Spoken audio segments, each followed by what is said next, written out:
It's DSP's Game of the Year Awards 2013, the top 10 best games of the year. Honorable mention, Pikmin 3.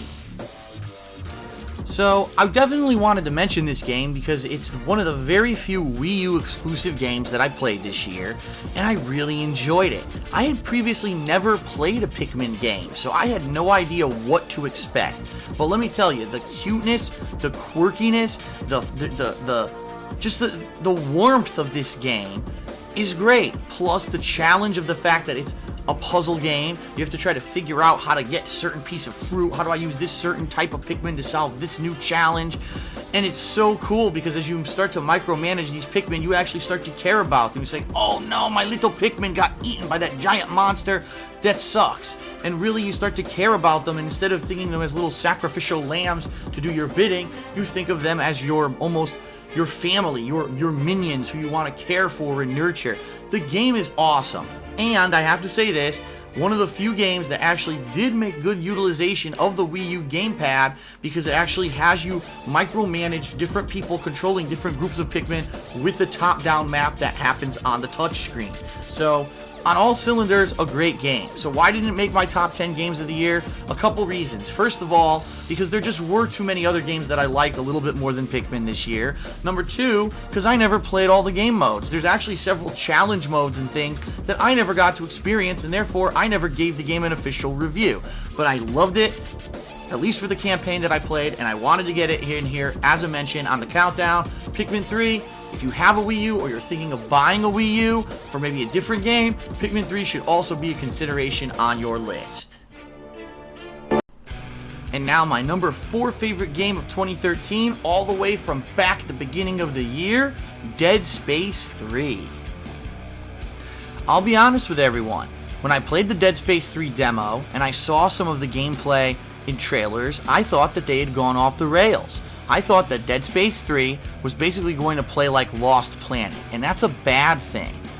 But what it turned out was that the demo actually was not a very good representation of what the actual game was. A cool, newly expanded gameplay experience from the previous 2 installments. Dead Space 1 and 2, primarily you were always in these closed corridors on some kind of a space station, fighting off necromorphs that were basically contagious and infecting the entire area.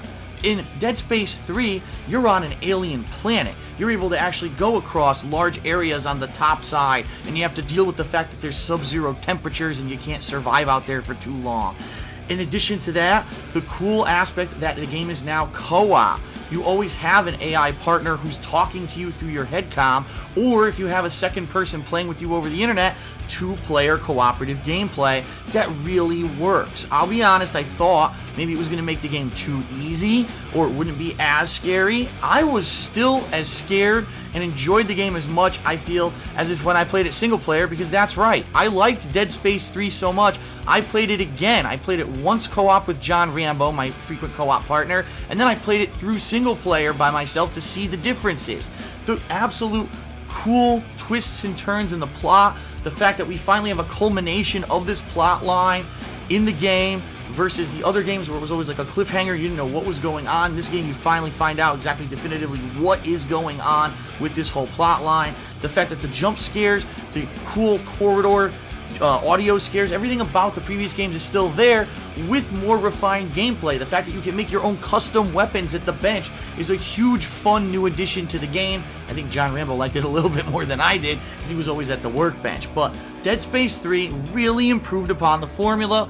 I loved the game, and by the way, there was an excellent DLC that completely tied up the story later on in the year. You definitely got to check it out, especially now it's a year old. You could probably get it for cheap.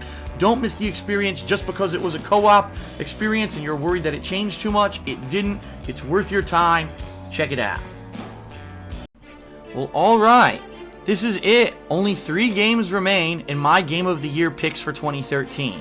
When we return on the countdown, I'm going to take time out to do a triple header challenge. That's right. We're going to analyze each one of my picks for the top 3 games of the year, talk about the pros and cons, and we're going to have a big showdown between the 3 before we officially start announcing what is the best game of 2013. come on back and check it out.